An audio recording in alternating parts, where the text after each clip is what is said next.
রব্বুল আলামিন সূরা জারিয়াতের 15 নম্বর আয়াত থেকে 19 নম্বর আয়াত, এই কয়েকটা আয়াতের মধ্যে আল্লাহ সুবহানাহু ওয়া তাআলা আপনি জান্নাতে যাবেন কিনা চারটা গুণাগুণ তুলে ধরেছেন, যে এই চারটা গুণ আপনার মধ্যে থাকলে আপনি জান্নাতে যাবেন, আর যদি না থাকে যত বড় হাজী সাহেব হন আপনি জান্নাতে যাইতে পারবেন না। নাউজুবিল্লাহ, জোরে বলেন। তাহলে আমাদেরকে এই চারটা গুণ অর্জন করা দরকার। রব্বুল আলামিন কি বলছেন খেয়াল করেন, আখিযিনা মা আতাহুম রাব্বুহুম ইন্নাহুম কানু ক্বাবলা যালিকা মুহসিনিন। আল্লাহু আকবার। রব্বুল আলামিন বলছেন উপভোগ করবে যা তাদের রব তাদেরকে প্রদান করবেন, কারণ পার্থিব জীবনে তারা ছিল সৎ কর্মপরায়ণ। প্রিয় ভাইরা আমার, এই দুনিয়ার জিন্দগিতে এমন কিছু মানুষ আছে যে মানুষগুলো নামাজ পড়ে, রোজা করে, হজ করে, জাকাত দেয়, এমন সৎ কাজ করে। এমন কিছু মানুষ আছে যারা নামাজ, রোজা, হজ, জাকাতের পরেও দুনিয়ার মানুষের জন্য জীবনটা অকাতরে দিয়ে দেয়, ঠিক কিনা? মুহসিন হওয়া, সৎ কর্মশীল। সৎ কাজ কি? নামাজ পড়া যেমন ফরজ আল্লাহ কোরআনে করে দিয়েছে, ওই আল্লাহ রাব্বুল আলামিন বলছেন সুদ খাও না, করজা হাসানা মানুষকে দাও, ঠিক কিনা? আমরা কি করি? আল্লাহ যদি বলে এভাবে চল, শুনেন, নিষিদ্ধ জিনিসের প্রতি মানুষের কিন্তু আলাদা একটা আগ্রহ আছে। যারা মদ খাইছেন গোপনে জীবনে একবার, আল্লাহ মাফ করুক, এখানে অনেকে হয়তো থাকতে পারেন, বা দুই একজন সিপাসাবাই থাকতে পারে যে হুজুর একবারে এক ঢোক মারছিলাম টেস্ট নেওয়ার জন্য। আছে না? মদের চাইতে টেস্টের জিনিস বহুত আছে পৃথিবীতে, বুঝছেন, বহুত আছে, কিন্তু এই জিনিসটার প্রতি মানুষের একটা আগ্রহ আছে। আচ্ছা, মদ কি মিষ্টি নাকি টক, ঝাঁঝালো নাকি তিতগুটে নাকি তিতা, এরকম একটা মানুষের ভিতরে একটা আগ্রহ বা কিউরিসিটি আছে। বাচ্চাদেরকেও খেয়াল করবেন, যদি বলা হয় যে এই কাজটা করিস না, ওরা আরো বেশি করে। যদি বলা হয় যে এখানে আগুন টাগুন জ্বালাও না, বাড়ি পুড়ে যাবে, পর্দার পাশে খবরদার মোমবাতি জ্বালাও না, মেসের কাঠি জ্বালাও না, বাড়ি চলে যাবে। এতদিন কিন্তু এই ফিলিংস তার মাথার মধ্যে ছিল না, এখন আবার শয়তানে তখন তার লারে যে একটু মাইরেই দেখ না, কেমনে কেমনে জ্বলে একটু দেখ। কথা বলেন না কেন? তো নিষিদ্ধ জিনিসের প্রতি মানুষের কি থাকে? একটা আগ্রহ থাকে। কিছু মানুষ আছে যারা আল্লাহকে ভয় পায়, আল্লাহকে, আল্লাহ রাসূলকে অনুসরণ করে। গোটা দুনিয়া একদিকে চলে যাবে, জীবন চলে যাবে, বুকের রক্ত চলে যাবে, কল্লা উড়ে যাবে, মানুষ আল্লাহ রাব্বুল আলামিন যে জিনিসগুলো মানুষের মধ্যে হারাম করেছে এই হারামের মধ্যে জড়াইবে না, তারাই হচ্ছে আসল ইমানদার, ঠিক কিনা? কে কি বলতেছে এটা দেখার টাইম নেই। এই জন্য আবার আল্লাহ রাব্বুল আলামিন কি বললেন? 1 নম্বর মুহসিন হতে হবে, সৎ কর্মপরায়ণ হতে হবে, জীবনে অসৎ কাজ করা যাবে না। মনে রাখবেন, সতের পথে যদি থাকেন এর মধ্যে বারাকা থাকবে, সতের পথে থাকলে খায় আরাম পাবেন, সতের পথে থাকলে জিহ্বার মধ্যে স্বাদ পাবেন, সতের পথে থাকলে ঘুমায় আরাম পাবেন, সতের পথে থাকলে দুনিয়ার কাজকর্ম করে নিজের বুকটা ফুলায় চলতে পারবেন যে আমি হারাম খাই নাই। কয়েকদিন আগে, এই 2-3 দিন আগে একজন সচিবের স্টেটমেন্ট পড়লাম। তিনি বললেন, এতদিন চাকরি করেছি, ঢাকায় আমার একটা ফ্ল্যাটও নাই, অথচ চাইলে এই ধরনের সচিবগুলো 10টা 15টা 20টা পর্যন্ত ফ্ল্যাট কিনতে পারে। তার মানে এই লোকটা বুক ফুলায় সারা জীবন নাতির সামনে বলতে পারবে, সন্তানের সামনে বলতে পারবে, তোদের নানা বড় জায়গায় ছিল, কিন্তু আল্লাহর কসম একটা পয়সাও হারাম ছয় নাই। কথা বলেন ঠিক না? অনেক পুলিশ কর্মকর্তা আছে, অনেক সরকারি কর্মকর্তারা আপনাদের আশপাশে আছে, যারা বুক ফুলে সন্তানকে বলে, তোর বাপের দিকে তাকা, তোর বাপ চাইলে এই আশুলিয়ায়, জামগড়ায়, ফ্যান্টাসি কিংডমের মতো কয়েকটা কিংডম করে ফেলতে পারতো, ঠিক না? কিন্তু তোর বাপ সেটা করে না। কেন করে না? একই লেভেলে চাকরি করেছে, দেখবেন এর বাড়ি খালি প্রতি বছর 2 তলা করে উঠতেছে, আর ও চাকরি করে জীবন টিন চেঞ্জ করতে পারলো না, এখন বাড়ি বউ খালি খোঁচা মারে, জামাইলার বাপ পারে, তুমি পারো না। কথা কন না? এরকম লোক আছে না নাই? এরকম বলে, ওই রবিনের আব্বা পারলো, অমুকের আব্বা পারলো, এই তমুকের আব্বা পারলো, তুমি পারো না কেন? খবরদার।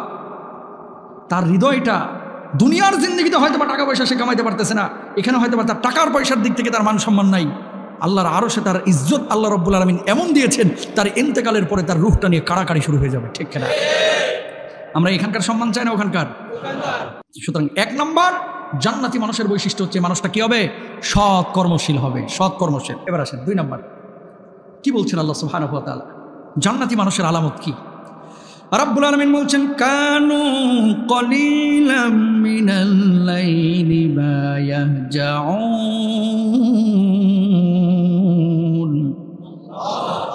রাতের সামান্য অংশ তারা ঘুমাবে, এরা জান্নাতি মানুষ। ব্যাখ্যা করা দরকার আছে। হুজুর এমনিতে প্রতিদিন 1:30টার আগে ঘুমাই না, কে? সেরিকুর সাথে মোবাইলে সেটিং ফিটিং করি। আছে না নাই?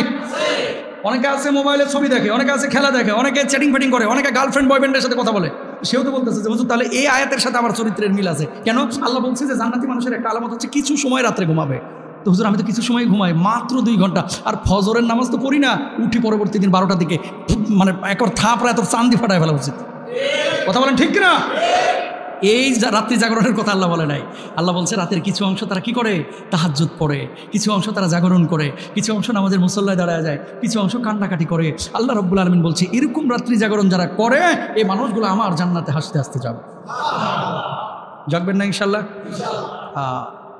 ওই যে কয়দিন আগে খেলা হচ্ছিল না T20 বিশ্বকাপ, ফেসবুকে একটা ছেলে পোস্ট করছে যে এবছর কোনোদিন উঠতে পারলাম না, কিন্তু গত শুক্রবারই সম্ভবত দেখলাম কোনোদিন উঠতে পারি নাই 6:30টার আগে, কোনোদিন উঠতে পারে নাই এই বছরে, গত 1 বছরে। কিন্তু বাংলাদেশের খেলা আছে এই জন্য 6:30 না 5:30 ঘুম ভেঙে গেছে। ফজরের নামাজ তোরা জাগাইতে পারে না, বাংলাদেশের খেলা তোরা জাগাইতে পারে। এই খেলা তোরা পিটাইতে পিটাইতে জাহান্নামে ঢুকাইবে বদমাইশ। কথা বলেন ঠিক কিনা? এরকম অসংখ্য লোক আছে। এই যে কোপা আমেরিকা মনে খেলা চলতেছে, কিছু কিছু পোলাপান সোশ্যাল মাধ্যমে লেখে যে আজকে এতটাই খেলা এতটাই খেলা, আমরা তো জানি না কখন হয় না হয়, কিন্তু ওদের কথাই বুঝছি যে খুব অ্যালার্ট, খুব অ্যালার্ট। ফজরের নামাজের জামাত কয়টায় এখানে অধিকাংশ লোক বলতে পারবে না, কিন্তু কালকে আর্জেন্টিনা ব্রাজিলের খেলা আছে কিনা, চিলির খেলা আছে কিনা, ঘানার খেলা আছে কিনা, এটা কিন্তু মুখস্থ ভাই। কথা বলেন না কেন? ফজরের নামাজ কখন এটার খবর নাই, কিন্তু খেলা কখন এটা কিন্তু একেবারে মুখস্থ। কোন দিন সেমিফাইনাল, কোন দিন কোয়ার্টার ফাইনাল, কোন দিন ফাইনাল, কয়টা কোন ওয়াক্তে, এশার জামাত 9টায় এটা জানে না, কিন্তু বিশ্বকাপ খেলা কখন শুরু হচ্ছে 8:30 এটা জানে। তার মানে তোমার ওই জান্নাতের আশা ছেড়ে দাও, তোমার নামাজের টাইমের ব্যাপারে তোমার খবর নাই, তার মানে তুমি নামাজ পড়ো না। আর নামাজ না পড়লে শুধু খেলা দেখে আল্লাহ তোমার জান্নাত দিবে না। ঠিক কেনা ভাইরা? বি কেয়ারফুল মুসলমান। ইহুদি খ্রিস্টান নাসারারা পশ্চিমা বিশ্বের এরা তো দুনিয়াটাকে ভোগ করতে চায়। দুনিয়ার বিভিন্ন উপায় উপকরণ আপনার কাছে দিয়ে আমাদেরকে কিন্তু পিছনে সরাই দিচ্ছে ভাই। মুসলমান, সময়ের কিন্তু দাম আছে ভাই। এরপরে 3 নম্বরে আল্লাহ সুবহানাহু ওয়া তাআলা তাদের আরেকটি গুণের কথা বলেছেন। কি বলছেন খেয়াল করেন।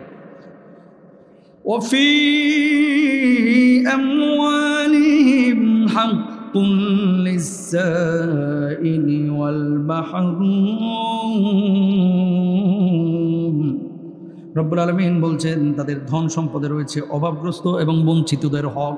মানে যে অভাবগ্রস্ত এবং বঞ্চিতদেরকে তারা দান করে, যাকাত দেয়, ফিতরা দেয়, সাদাকা দান করে দেয়, এই সমস্ত জিনিসগুলো যাদের ভিতরে এই গুণাগুণগুলো থাকবে আল্লাহ রাব্বুল আলামিন তাদেরকে জান্নাতি হিসেবে ঘোষণা করছেন। এরপর আল্লাহ তাআলা বলছেন ওয়াবিল আসহারিহিম ইস্তাগফিরুন। এই মানুষগুলো কান্নাকাটি করে রাত্রিকালীন সময়ে, ক্ষমা চায় আল্লাহর কাছে। এটা আমাদের অনেকে করে না, অনেকের মধ্যে এই গুণাগুণটা আমাদের নেই যে ক্ষমা চায়। ওয়াবিল আসহারিহিম ইস্তাগফিরুন। তাদের ভিতরে যদি ক্ষমার মানসিকতা থাকে, ক্ষমা প্রার্থনার মানসিকতা থাকে, মানুষকে দান সদকা করা, সাহায্য সহযোগিতার করার মানসিকতা যদি থাকে, এই মানুষগুলো কিয়ামতের ময়দানে আল্লাহ সুবহানাহু ওয়া তাআলার ক্ষমা পাবে এবং এরাও জান্নাতে যাবে। এটা বলেছেন কে? আল্লাহ সুবহানাহু ওয়া তাআলা বলেছেন সূরা জারিয়াতের মধ্যে। তাহলে 1 নম্বর সৎকর্ম করতে হবে, জান্নাতি মানুষের আলামত। 2 নম্বর রাত জেগে ইবাদত করতে হবে। 3 নম্বর শেষ রাত্রে আল্লাহর কাছে ক্ষমা প্রার্থনা করতে হবে। 4 নম্বর অভাবী এবং বঞ্চিতদেরকে দান করতে হবে।